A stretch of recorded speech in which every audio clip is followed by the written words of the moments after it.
नमस्कार, आप देख रहे हैं खबर उत्तराखंड। मैं हूं आपके साथ तन्वी सक्सेना। रुक करेंगे खबरों का, लेकिन उससे पहले एक नजर डालते हैं इस वक्त की हेडलाइंस पर। सीएम धामी के दिल्ली दौरे का तीसरा दिन आज दोपहर 12 बजे ADSEI समिट में होंगे शामिल। महिला उद्यमिता को बढ़ावा देने पर होगी चर्चा। आज महिला दिवस पर लॉन्च होगी सरकार की महत्वाकांक्षी महिला सारथी योजना। कैबिनेट मंत्री रेखा आर्या बनेंगी पहली सवारी। देहरादून में राष्ट्रपति आशियाना में बनेगा विश्व स्तरीय पार्क। 20 जून को राष्ट्रपति द्रौपदी मुर्मू 132 एकड़ के पार्क की रखेंगी आधारशिला। चारधाम यात्रा से पहले PWD हुआ एक्टिव। यात्रा से पहले सड़कों की मरम्मत में जुटा PWD। सचिव पंकज पांडे ने बुलाई समीक्षा बैठक। समान नागरिक संहिता में भूमिका न होने से नाराज अधिवक्ताओं ने शुरू की हड़ताल। हड़ताल सब रजिस्ट्रार कार्यालयों, ADM और SDM कार्यालयों तक सीमित। उत्तराखंड में पर्वतीय क्षेत्रों में आंशिक बादलों के बीच हिमपात के आसार। होली से पहले फिर करवट ले सकता है मौसम। आप देख रहे हैं के न्यूज, खबरों का सारथी।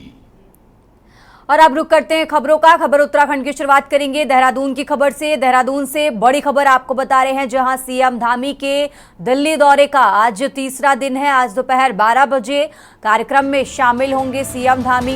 देहरादून से अहम जानकारी आपको बता रहे हैं। Direct selling women entrepreneurship summit में भाग लेंगे। महिला उद्यमिता को बढ़ावा देने पर इस कार्यक्रम में चर्चा की जाएगी और दौरे के दौरान विभिन्न नेताओं से मुलाकात हो सकती है। ये बड़ी खबर आपको देहरादून से बता रहे हैं। समिट में सीएम धामी हिस्सा लेने वाले हैं। देहरादून से अहम जानकारी आपको बता रहे हैं, जहां direct selling women entrepreneurship summit में भाग लेंगे सीएम धामी और दौरे के दौरान विभिन्न नेताओं से मुलाकात हो सकती है। तो दिल्ली के दौरे पर हैं और आज तीसरा दिन है सीएम धामी के दिल्ली के दौरे का। आज तीसरा दिन है। देहरादून से खबर आपको बता रहे हैं, आज दोपहर 12 बजे कार्यक्रम में शामिल होंगे। देहरादून से अहम जानकारी आपको बता रहे हैं।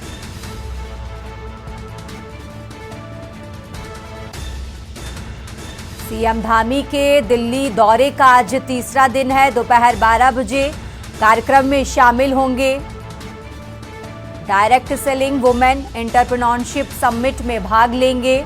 महिला उद्यमिता को बढ़ावा देने पर चर्चा होगी और इस दौरे के दौरान विभिन्न नेताओं से मुलाकात भी हो सकती है। तो देहरादून से अहम जानकारी आपको बता रहे हैं।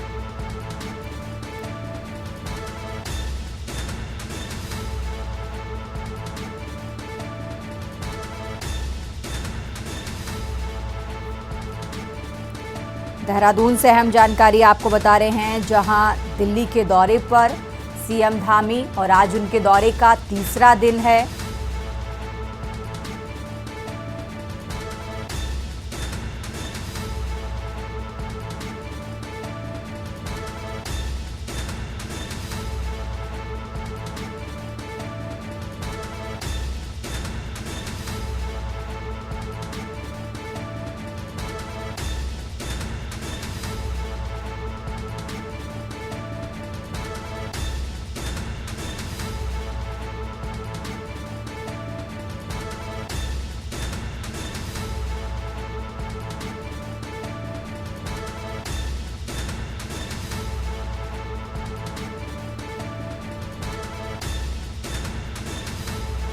देहरादून से अहम जानकारी आपको बता रहे हैं, जहां दिल्ली के दौरे पर हैं सीएम धामी और आज उनके दौरे का तीसरा दिन है। समिट में सीएम धामी हिस्सा लेंगे। दौरे के दौरान विभिन्न नेताओं से मुलाकात हो सकती है।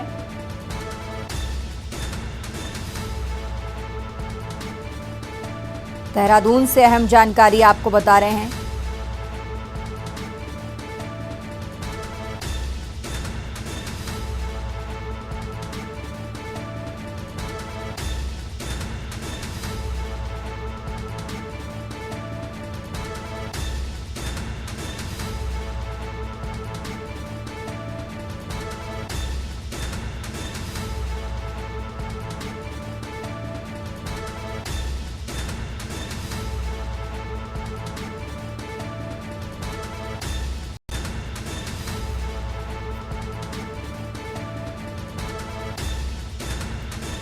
तो देहरादून से अहम जानकारी आपको बता रहे हैं, जहां सीएम धामी दिल्ली के दौरे पर हैं और आज उनके दौरे का तीसरा दिन है। दौरे के दौरान विभिन्न नेताओं से मुलाकात हो सकती है। महिला उद्यमिता को बढ़ावा देने पर चर्चा होगी।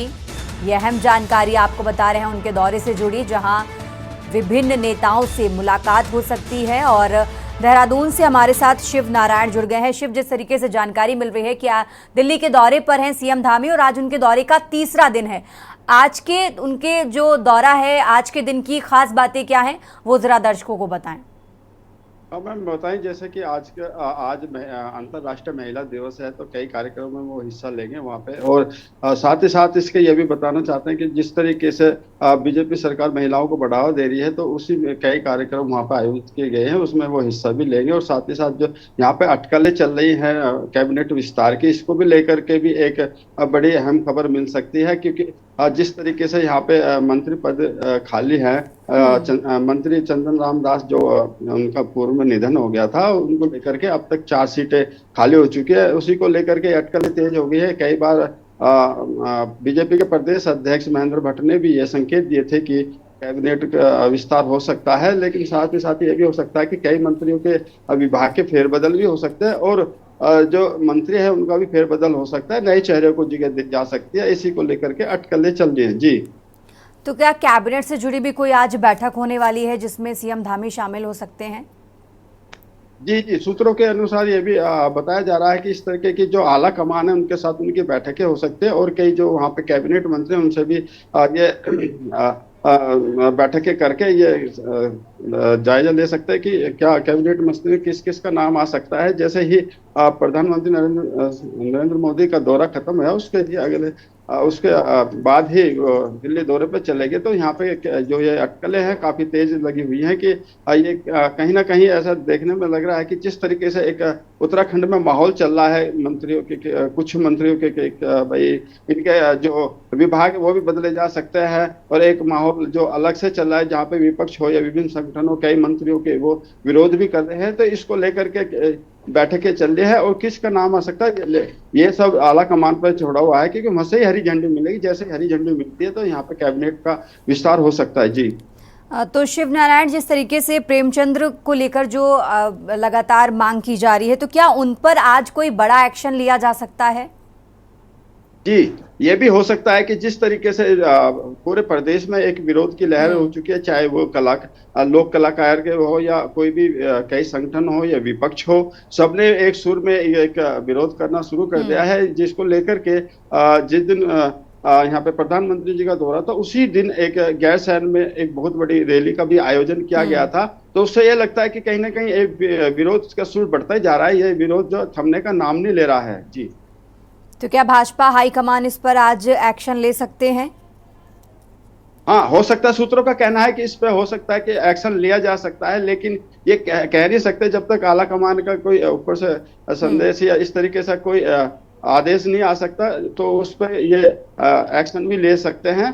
जिस तरीके से पहाड़ पे यहाँ पे विरोध देखने को मिल रहा है, उसको लेकर के अगर बीजेपी में अपनी वो साख बचाने, तो इस तरीके के कदम उठाए जा सकते हैं। जी, ठीक है शिव नारायण, बहुत बहुत शुक्रिया आपका तमाम जानकारी दर्शकों तक पहुंचाने के लिए। और ये देहरादून से खबर आपको बता रहे हैं, देहरादून से अहम जानकारी आपको बता रहे हैं, जहां दिल्ली के दौरे पर हैं सीएम धामी और आज उनके दौरे का तीसरा दिन है। खबरों में आगे बढ़ते हैं, बात कर रहे हैं देहरादून से एक और अहम जानकारी आपको बताते हैं, जहां चारधाम यात्रा से पहले पीडब्ल्यूडी एक्टिव हुआ है। यात्रा से पहले सड़कों की मरम्मत में जुटा पीडब्ल्यूडी।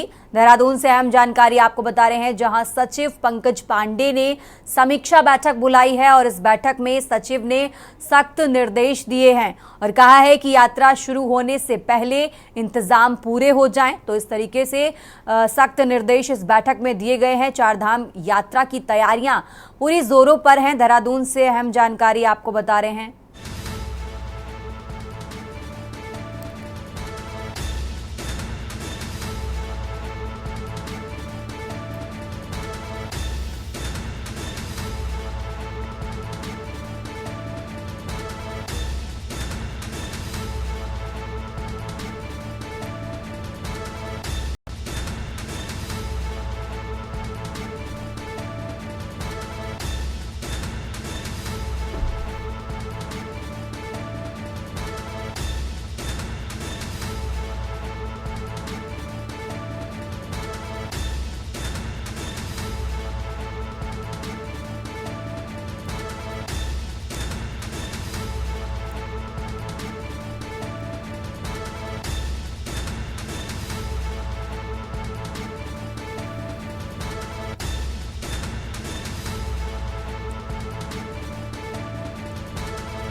तो देहरादून से अहम जानकारी आपको बता रहे हैं, जहां चारधाम यात्रा से पहले पीडब्ल्यूडी एक्टिव हुआ है।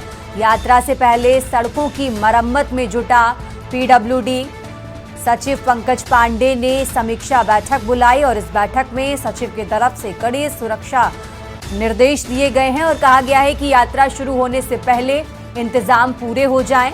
तो इसी के साथ चारधाम यात्रा की तैयारियां जोरों पर हैं। देहरादून से खबर आपको बता रहे हैं, इस बैठक में कहा गया कि यात्रा शुरू होने से पहले सभी इंतजाम पूरे हो जाएं। देहरादून से अहम जानकारी आपको बता रहे हैं, चारधाम यात्रा की तैयारियां जोरों पर हैं। चारधाम यात्रा से पहले पीडब्ल्यूडी एक्टिव हुआ। देहरादून से खबर आपको बता रहे हैं, यात्रा से पहले सड़कों की मरम्मत में जुटा पीडब्ल्यूडी। सचिव पंकज पांडे ने समीक्षा बैठक बुलाई। देहरादून से खबर आपको बता रहे हैं और इस बैठक में सचिव की तरफ से सख्त निर्देश दिए गए हैं।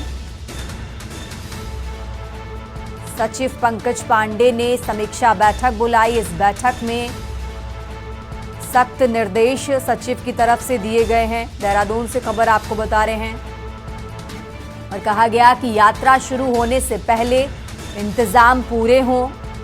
तो चारधाम यात्रा की तैयारियां जोरों पर हैं। देहरादून से खबर आपको बता रहे हैं, देहरादून से अहम जानकारी आपको बता रहे हैं, जहां चारधाम यात्रा से पहले पीडब्ल्यूडी एक्टिव हुआ।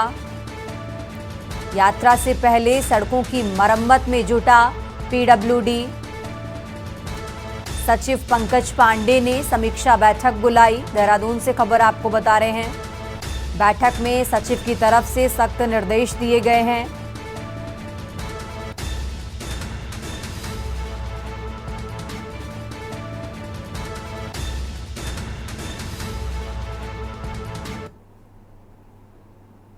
खबरों में आगे बढ़ते हैं, बात कर रहे हैं कोटद्वार की। कोटद्वार से खबर आपको बता रहे हैं, जहां सड़क सुरक्षा अभियान तेज हो गया है। सड़क दुर्घटनाओं को रोकने के लिए पुलिस का सख्त कदम। शराब पीकर वाहन चलाने वालों के खिलाफ कड़ी कार्रवाई की जाएगी। एसएसपी लोकेश्वर सिंह ने ये चेतावनी दी और कहा कि किसी को नहीं छूट मिलेगी। ट्रैफिक नियमों के उल्लंघन पर तुरंत कार्रवाई होगी। यातायात पुलिस ने विभिन्न इलाकों में चेकिंग अभियान चलाया है। सुरक्षित यात्रा के लिए नियमों का पालन करें। कोटद्वार से खबर आपको बता रहे हैं, कोटद्वार से अहम जानकारी आपको बता रहे हैं, जहां सुरक्षित यात्रा के लिए नियमों का पालन करें। यातायात पुलिस ने विभिन्न इलाकों में चेकिंग अभियान चलाया। सुरक्षित यात्रा के लिए नियमों का पालन करें। कोटद्वार से खबर आपको बता रहे हैं, जहां सड़क सुरक्षा अभियान तेज।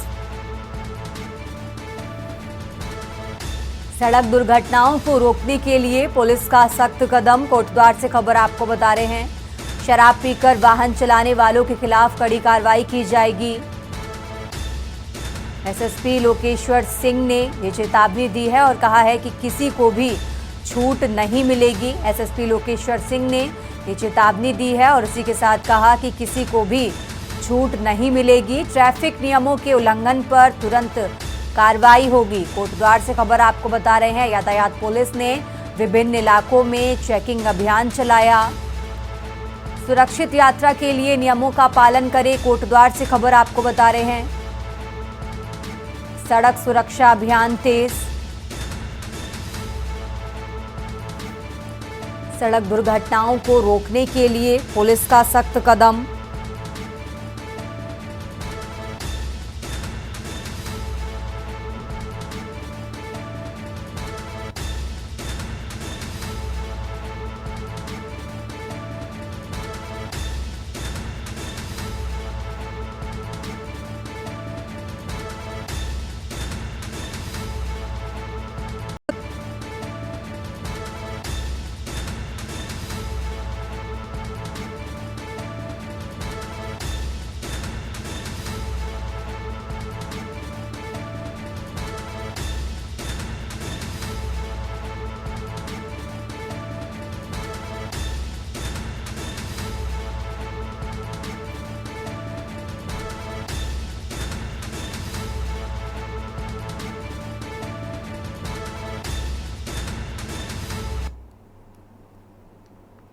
खबर उत्तराखंड में आगे बढ़ते हैं। उत्तराखंड सरकार के नए कानून के तहत 2010 के बाद सभी शादीशुदा दंपतियों के लिए अपने विवाह का रजिस्ट्रेशन कराना अनिवार्य कर दिया गया है।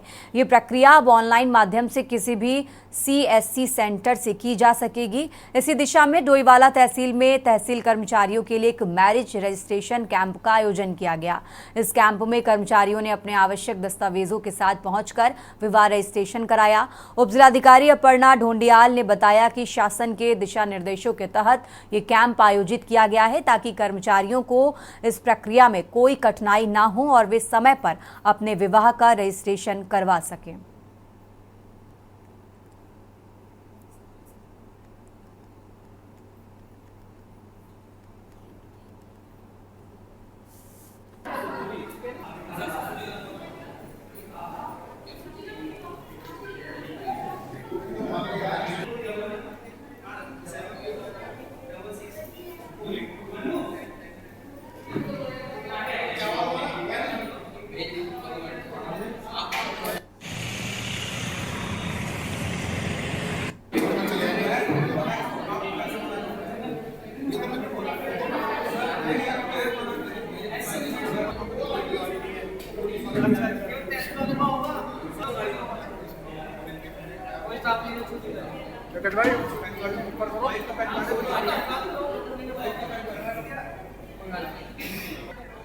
गवामी में ये तो मेरे साथ पड़ा हुआ है। जिनकी शादी हुई है सभी को रजिस्ट्रेशन कराना आवश्यक है और जो ऑलरेडी सब रजिस्ट्रार ऑफिस में रजिस्टर कर चुके हैं उनको एक एक्नॉलेजमेंट प्राप्त करना है UCC पोर्टल के माध्यम से।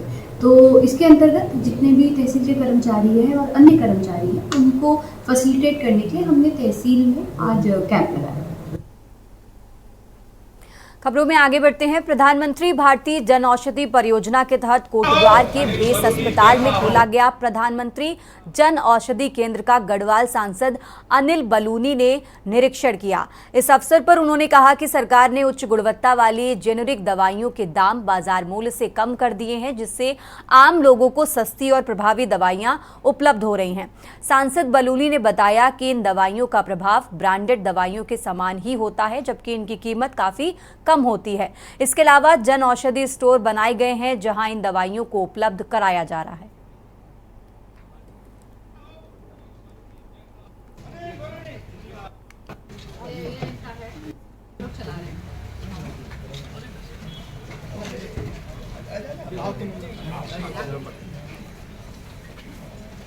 महिला दिवस से गुलाबी लगा रखे हैं, ऐसे होगा नहीं तो पता नॉर्मल जो दवा है उसमें इसमें मार्जिन में बहुत नहीं, प्राइस में तो 90% तक भी है कई दवा, लेकिन मार्जिन में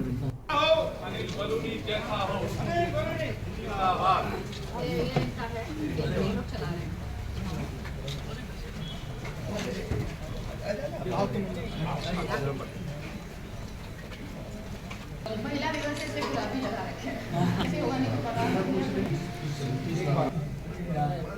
नॉर्मल जो दवा है उसमें बताइए कि जिस प्रकार से किफ़ायती दरों में और गुणवत्तापूर्ण दवा उपलब्ध कराने के लिए हमारी सरकार ने जन औषधि केंद्र शुरू किए हैं।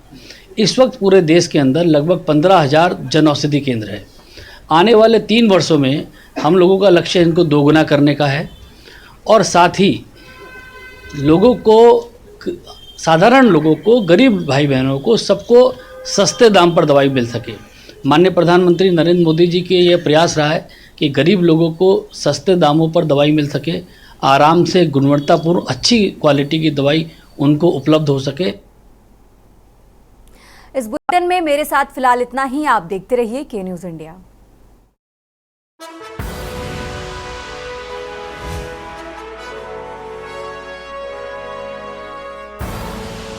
आप देख रहे हैं के न्यूज़, खबरों का सारथी।